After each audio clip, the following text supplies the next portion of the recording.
Welcome back to Asset Guide YouTube channel. आज की इस वीडियो में एक स्पेशल अपडेट है और ये अपडेट रहेगा PSD3 रेगुलेशन से रिलेटेड।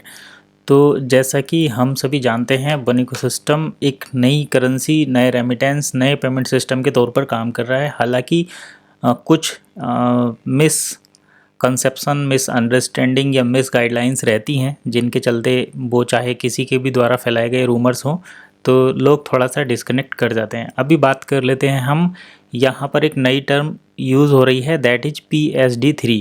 तो इस PSD3 के बारे में जानेंगे, आखिर ये है क्या। रेफरेंस ले रहे हैं हम one wallet app connect the world. OES को किस तरीके से दुनिया के साथ कनेक्ट किया जाएगा। तो यहाँ सेंटर में इन्होंने वन इकोसिस्टम दिखाया है। इस डायग्राम के अंदर इन्फोग्राफिक्स एक तरीके से बनाया है। Polygon exchange, polygon scan, one ecosystem, Bitget और मेटामास्क, ये चार फैक्टर्स के चारों तरफ इन्होंने चीज़ों को कवर किया है। तो public blockchain and verifiable transfer, ये बात बिल्कुल कंफर्म है कि आप पब्लिक ब्लॉकचेन पर इसको चेक कर सकते हैं, दैट इज़ पॉलीगन। और यूनिस्वैप एक्सचेंज, पॉलीगन ब्लॉकचेन और यूनिस्वैप एक्सचेंज के माध्यम से इसको ट्रेड किया जाता है। कंपनी अपने एंड से इसको ट्रेड करती है। आउटसाइडर्स जो डील सेकर के माध्यम से खरीदने आते हैं वो बायर रहते हैं, और प्रोडक्ट जो सेल करते हैं वो सेलर रहते हैं। इन केस कोई मर्चेंट अगर बिना वन इकोसिस्टम के डील सेकर प्लेटफॉर्म पर सेल करना चाहता है तो उस कंडीशन में कंपनी अपने वॉलेट से मर्चेंट को पेमेंट सेटल करेगी, वो एक अलग मैटर है। और सही बात तो ये है कि वन इकोसिस्टम में डील सेकर उसका एक पार्ट है, वन एक अलग चीज़ है और बहुत बड़ी एक तरीके से बोल सकते हैं। जैसे एक सिस्टम है और डील सेकर उसका एक छोटा सा पार्ट है। तो डील सेकर doesn't define all things, deal सेकर इज़ ए पार्ट, और वो कुछ सर्टेन एस्पेक्ट्स में अपने आप को साबित करता है।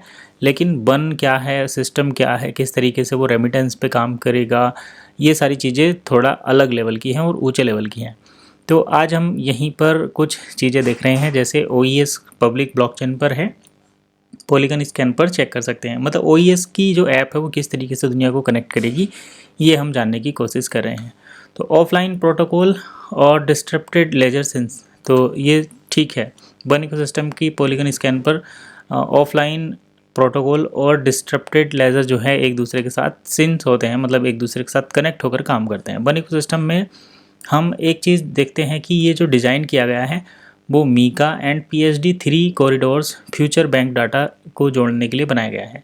तो MiCA market in crypto asset, यानी कि क्रिप्टो अगर हम यूज़ कर रहे हैं तो उसके लिए क्या गाइडलाइंस होनी चाहिए, एंटी मनी लॉन्ड्रिंग किस तरीके से रोका जा सकता है, कस्टमर को कैसे पहचाना जा सकता है, ये सभी मीका इसको देखता है। अब PSD3 कॉरिडोर्स का काम होता है कि वो जैसे एग्जिस्टिंग में फिनटेक, या अगर हम भारत में बात करें तो यहाँ पर NCPI, national payment corporation of India, banks और कस्टमर को कनेक्ट करने का काम करती है। वैसे ही PSD3 जो है, PSD3 कॉरिडोर क्रिप्टो और क्रिप्टो बिजनेस ऑनर और कस्टमर्स को कनेक्ट करने का काम करेगी। वो इसके लिए हम देख लेते हैं थोड़ी सी और डिटेल। तो यहाँ पर देखिए PSD2 का अपग्रेडेड वर्जन है PSD3, और ये कंप्लायंस किस तरीके से पेमेंट रेगुलेशन पर काम कर रही है यहाँ पर देख लेते हैं। तो PSD3 के अंदर हमें क्या देखने को मिलेगा, PSD3 कंप्लायंस ए न्यू या a complete guide to new payment regulation. तो PSD3 जो है वो पेमेंट रेगुलेशन है, एक तरीके से न्यू पेमेंट रेगुलेशंस की एक सिस्टम है जिसके थ्रू वर्चुअल या डिजिटल पेमेंट जो है वो मैनेज होते हैं। तो पेमेंट सर्विस डायरेक्टिव PSD जो होता है, पेमेंट सर्विस डायरेक्टिव है, और ये यूरोप का डिजिटल पेमेंट को शेप कर रहा है, यानी कि यूरोप के डिजिटल पेमेंट सिस्टम को निर्धारित कर रहा है, और ये सन 2007 से अपनी ड्यूटी पर है। पहले इसका वर्जन 1 आया था, PSD1, फिर आया PSD2, और ये ऑलरेडी जो बिज़नेस हैं उनको किस तरीके से चेंज कर चुके हैं आपने देखा ही होगा।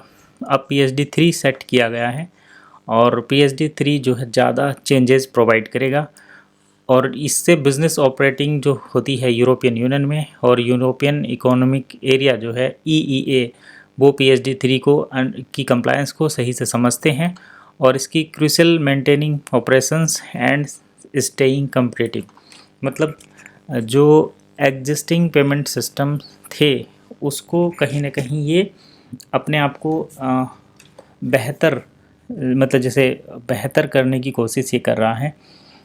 तो पेमेंट सर्विस डायरेक्टिव जैसे हर एक कंट्री, जैसे हमारे यहाँ पहले क्या था, एक तरीका था पेमेंट करने का, बाय चेक बाय कैश। पहले बाय कैश था, फिर बाय चेक आया, फिर by bank transfer NEFT RTGS आया, अब आ गया है UPI। तो UPI हमारे यहाँ का थर्ड स्टेज वाला पेमेंट सिस्टम है। वैसे ही ये जो पेमेंट सर्विस डायरेक्टिव है PSD, ये यूरोपियन यूनियन का है और कहीं ना कहीं OES इसको कनेक्ट करने की कोशिश कर रहा है। इससे रिलेटेड और भी चीज़ें हैं, उनको पढ़ेंगे तो वो ज़्यादा डिटेल में चले जाएगा। फिलहाल टॉपिक पर वापस आते हैं। OES के माध्यम से आप क्या क्या कर सकते हैं वो चीज़ें देख लेते हैं। तो सबसे पहले यहाँ पर हम देख सकते हैं लोन, इंश्योरेंस, वेल्थ मैनेजमेंट, मतलब फिनटेक के अंदर जो आती है, और फिनटेक हमें यहीं पर देखिए देखने को भी मिलेगा। इसके साथ exchange liquidity, global market exposure. तो ये थोड़ा सा एक्सचेंज लिक्विडिटी डील से करके रेफरेंस में ये बातें कही गई हैं। Anchor for Web3, future outlook जो है, और फिनटेक कवरेज। जब फिनटेक कवरेज की बात करते हैं फिनटेक कवरेज, तो कहीं ना कहीं लोन, इंश्योरेंस, वेल्थ मैनेजमेंट ये एक साथ कनेक्ट हो जाते हैं। तो ये सारी चीज़ें हमें वन या OES से देखने को मिलेंगी। अब ये रोड मैप भी कह सकते हैं, कैसे वन ऐप इन चीज़ों को कवर करेगी ये भी हम बात कर सकते हैं। लेकिन फर्दर एक बड़ा क्वेश्चन आ जाता है कि आखिर कब। तो इसका आंसर केवल कंपनी के पास है जो बैकएंड में लगी हुई है, हमें सिर्फ वेट करना है। और इसके अलावा हम डील सेकर पर थोड़ा मर्चेंट शिप पर काम कर सकते हैं अगर आप कोई बिज़नेस चलाते हैं तो चलिए फिलहाल इतना ही, नेक्स्ट वीडियो में फिर मिलेंगे।